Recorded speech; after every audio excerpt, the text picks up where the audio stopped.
वैसे तो हमारी पृथ्वी पर बहुत सारी रहस्यमय जगह हैं जिनके रहस्य अभी सुलझना बाकी है, लेकिन पृथ्वी पर सबसे ज्यादा रहस्यमय कोई जगह है तो वो है बरमूडा ट्रायंगल। बरमूडा ट्रायंगल के बारे में तरह तरह की दंत कथाएं प्रचलित हैं। कोई इसे शैतानी ट्रायंगल बोलता है तो कोई इसे दूसरी दुनिया का रास्ता बोलता है। हालांकि ये किस्से और कहानियां मिथ जरूर लगते हैं, लेकिन बरमूडा ट्रायंगल में कुछ ऐसी घटनाएं घट चुकी हैं जो इस जगह को और ज्यादा रहस्यमय बनाती हैं। पहले मैं आपको बता दूं कि बरमूडा ट्रायंगल आखिर है क्या।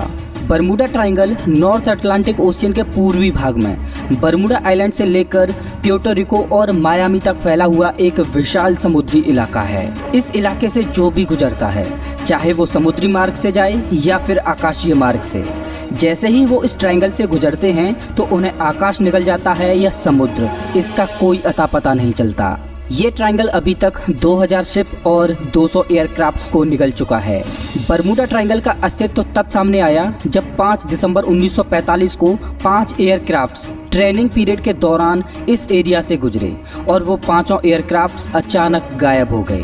ना तो उन प्लेन्स को उड़ा रहे पायलट्स का पता चला और ना ही एयरक्राफ्ट्स का मलबा मिला और ना ही उस घटना का पता चला कि आखिर वो प्लेन कैसे गायब हो गए। लेकिन ये तो तय था कि इस घटना के साथ ही समुद्र में एक शैतान जन्म ले चुका था और इसका एक नाम डेविल्स ट्रायंगल भी है। इस ट्रायंगल का जिक्र क्रिस्टोफर कोलंबस ने भी किया था। कोलंबस ने जिक्र किया था कि जब वो इस जगह से गुजरे तो उन्हें आसमान में उड़ता हुआ कोई मिस्टीरियस ऑब्जेक्ट दिखाई दिया। आपको बता दें कि उस समय हवाई जहाज का भी आविष्कार नहीं हुआ था और कोलंबस ने इस बात का भी जिक्र किया कि इस जगह पर आते ही उनका कंपास अजीबोगरीब तरह से व्यवहार कर रहा था। तो क्या इस बरमूडा ट्रायंगल में बहुत समय पहले से ही पैरानॉर्मल एक्टिविटीज शुरू हो चुकी थी? इस एरिया में अभी तक काफी लोग अपनी जान गंवा चुके हैं, लेकिन 19 लोग ऐसे भी हैं जो इस इलाके से लकीली बचकर बाहर आ गए, लेकिन वो भी इस इलाके के बारे में ज्यादा कुछ नहीं बता पाते। इन 19 लोगों में से एक ने अपनी आप बीती इस कदर बताई कि अगर आप सुनोगे तो आपके रोए खड़े हो जाएं। उस व्यक्ति का नाम है ब्रूस गर्नन। 4 दिसंबर 1970 को ब्रूस अपने पिता और उनके बिजनेस पार्टनर के साथ एंड्रोस से मायामी के लिए उड़ान भरता है। आपको बता दें कि ब्रूस एक अनुभवी पायलट था। उसकी इस ट्रिप में 90 मिनट का समय लगने वाला था। जब उसने उड़ान भरी तब आसमान बिल्कुल साफ था, कहीं कोई बादल नहीं थे। जब प्लेन 1000 फीट की ऊंचाई पर पहुंचा तो उसने नोटिस किया कि सामने कुछ क्लाउड थे, लेकिन ब्रूस उड़ता रहा और बादलों में होके प्लेन को निकाल के ले गया। लेकिन जब प्लेन 11,500 फीट की ऊंचाई पर पहुंचा तो प्लेन के सामने अब एक बहुत बड़ा क्लाउड था। अब ब्रूस के पास इसके अंदर से गुजरने के अलावा कोई और चॉइस नहीं थी, तो उसने एक लंबी सांस ली और क्लाउड में प्लेन को उड़ाते हुए ले गया। जैसे जैसे प्लेन क्लाउड में अंदर घुसता जा रहा था, वैसे वैसे चारों ओर अंधेरा बढ़ता जा रहा था। क्लाउड इतना घना था कि सूर्य की रोशनी तक इसमें नहीं घुस पा रही थी। लेकिन ये क्लाउड ना तो बवंडर वाला क्लाउड था और ना ही इसमें बारिश हो रही थी। ब्रूस बुरी तरह से घबराया हुआ था कि अचानक उसने व्हाइट लाइट की फ्लैश देखी, जो कि अचानक आई और गायब हो गई।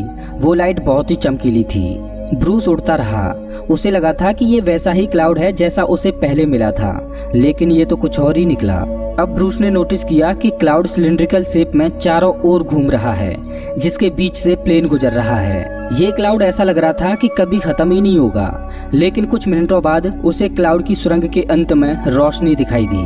ब्रूस उस रोशनी की ओर बढ़ रहा था, लेकिन फिर से एक नई एक्टिविटी शुरू होने लगी। जहां से रोशनी आ रही थी, टनल का वो सिरा धीरे धीरे बंद होने लगा। प्लेन के नेविगेशन इंस्ट्रूमेंट्स ने काम करना बंद कर दिया। कंपास अपने आप ही चारों ओर घूमने लगा। सारे इंस्ट्रूमेंट्स इस तरह से काम करना छोड़ गए जैसे मानो लग रहा था कि प्लेन को कोई अदृश्य शक्ति चला रही हो। ब्रूस प्लेन के कंट्रोल्स को वापस लाने की कोशिश कर रहा था, लेकिन वो बार बार असफल हो रहा था। प्लेन अपने आप ही आगे बढ़ रहा था और बढ़ते बढ़ते वो अचानक ही उस क्लाउड से बाहर निकल गया। क्लाउड गायब हो चुका था, लेकिन अब भी प्लेन के सामने हेजी रास्ता था जिससे सामने कुछ नजर नहीं आ रहा था। घबराए हुए ब्रूस ने जल्दी से अपना रेडियो उठाया और ग्राउंड कंट्रोल के साथ मदद के लिए कांटेक्ट करने की कोशिश करने लगा। ग्राउंड स्टाफ को उसने अपनी लोकेशन बताई, लेकिन उसकी बताई हुई लोकेशन पर रडार में कोई प्लेन नजर नहीं आ रहा था। थोड़ी देर बाद ग्राउंड स्टाफ को पता चला कि प्लेन पहले से ही मायामी के ऊपर पहुंच चुका है। ग्राउंड स्टाफ ने ये खबर ब्रूस को दी तो ब्रूस को इस बात पर यकीन ही नहीं हो रहा था, क्योंकि प्लेन को 400 किलोमीटर की डिस्टेंस को कवर करना था, जिसमें 90 मिनट का समय लगने वाला था। लेकिन इस बार प्लेन को इस डिस्टेंस को कवर करने में सिर्फ 47 मिनट्स का ही समय लगा। प्लेन का जो मॉडल था वो मैक्सिमम 290 किलोमीटर प्रति घंटे की रफ्तार से ही उड़ सकता था। मैथ्स की कैलकुलेशन के हिसाब से ये असंभव था। लेकिन जैसे ही प्लेन के सामने से हेजी क्लाउड हटे तो ब्रूस ने देखा कि प्लेन सच में मायामी के ऊपर था। प्लेन सेफली लैंड हो चुका था। अब समय था इस मिस्ट्री को सॉल्व करने का। ब्रूस ने घड़ी में समय देखा तो वो समय से बहुत पहले ही लैंड कर चुका है और जब उसने फ्यूल टैंक को देखा तो उसके होश उड़ गए, क्योंकि प्लेन में फ्यूल भी बहुत मात्रा में उपलब्ध था। मतलब फ्यूल इतना ज्यादा खत्म नहीं हुआ था।